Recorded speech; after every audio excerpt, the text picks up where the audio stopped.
Hello, my name is Prime Thor and welcome to another video of mine. So today let's talk about a forgotten modern day FPS named Medal of Honor. Originally, Medal of Honor was a World War II FPS that was on par with Call of Duty at the time of the recent generations. Competition bred both EA and Activision to push out yearly shooters to compete with one another. With the release of Call of Duty 4 Modern Warfare, things changed for the landscape of modern day FPS shooters, even though there was modern day FPS shooters before Call of Duty 4. So in 2010, EA dropped a bombshell of a reveal named Medal of Honor, but it wasn't the Medal of Honor that we knew. It was a true modern day FPS that focused on the real world Tier 1 operators that do missions in the shadows. The military service members that no one hears about, nor do they try to reveal themselves to the world. So a studio known as Danger Close, or Dice LA, or as known now as Ripple Effect, now was the lead to take this game series into a whole new direction. Danger Close worked with Tier 1 operators from the weapons and gears they used at the time, to even the tactics that they used.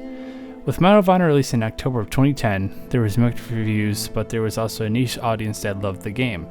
Now with the campaign of Medal of Honor 2010, it was about a 6-hour campaign, but it was also a campaign that I personally loved.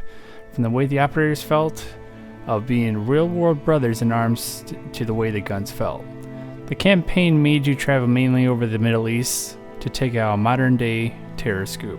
Slowly but surely, you're taking out the group one by one in cities/villages of the Middle East to the end of the snowy mountaintop where your Chinook crashes and you have to fight uphill to destroy the main base that you thought that the main terrorist group was flying out of. From piloting an Apache attack chopper to provide air support for your brothers down on the ground, or take control of an AC-130 to destroy a convoy. From using night visions to intercept housing and turn the lights off before you breach while the enemy is blinded, just like how Call of Duty Modern Warfare 2019 was famous for. Now the multiplayer is basically a mix of Call of Duty and Battlefield, from how you can call in kill streaks to how you add attachments to the weapons. What makes the multiplayer difference than most FPSs at the time was at the end of the ranking up on both factions to become a Tier 1 operator to where you can use both sides' weapons at any point. From what Medal of Honor did, some of the game's mechanics went to Battlefield franchise, like how in Battlefield 3, they eventually can use all the class weapons no matter which side you are on. Now the one thing the game did experiment with was the lean feature. This was one of the very few AAA games to implement that feature ahead of any other games later on down the line. So the multiplayer had its modes that was unique to the game and also had others that was from other games. Over time, the game was slowly dying, as all games do over time, and especially with the new Battlefield game being released, was going to be Battlefield 3. So when Battlefield was releasing, Danger Close was still working on the next title with a new Frostbite engine that they were developing. Also, Danger Close was working with more government groups and military groups as well, getting licenses for the firearms and the gears that they wore or even used. Apparently going so deep that the CIA came in and told them that they had to stop doing as detailed as they were to make the next game. So in 2012, 2 years later, after the first Medal of Honor game was released, the next one was revealed, showing how good the Battlefield 3 engine was and how they pushed it to the max in a sense. A lot of people were interested, but not as many. Yes, there was a group of players that played, but of course EA was trying to push it to make the game to the casual masses, as most AAA games do, or publishers do. With Danger Close showing off the demo, people were impressed. Now with the game finally released, it had an awesome campaign that set the bar higher than the first one. I loved Warfighter more than the 2010 Medal of Honor, the game before it. The campaign focused on Preacher, on his family issues, and the personal demons from being a Tier 1 operator that can take a toll on the entire family.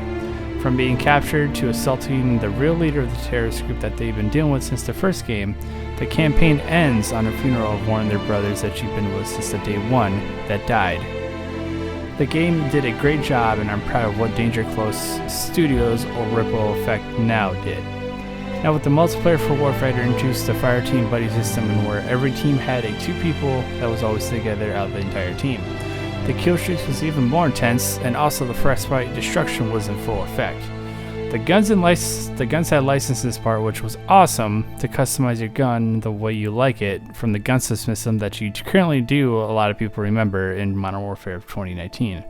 Even through the multiplayer was fun. In the background, Danger Close didn't make the sales of how EA wanted them, so eventually Danger Close was closed to be formed to DICE LA. Now you're wondering what the point of this history lesson for this game was about. It was to let you know how great this game was, to attention to detail Danger Close took seriously to this series that they tried to reboot.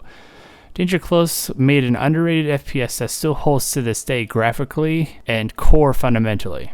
They made a game that you can love to replay over and over again, and I know that I do at some points. For $20 USD, you can have a fun experience and maybe a little bit of emotional experience as well. Feeling like you're part of a brotherhood that you thought you never would be experiencing. I wouldn't be... Go give it a try and you won't be disappointed and ask yourself why you didn't play this sooner or play it more. Personally, I love these games more than COD. If you have a comment below of what you loved about this game series, then give this video a like as well. If you have, then comment down below of what you loved about this game series and then give this video a like as well. Subscribe for more content and feel free to tune into my streams on Twitch because I love talking about these games and games like it as well to you, and so we can have an awesome discussion about it. So as always, until next time, peace.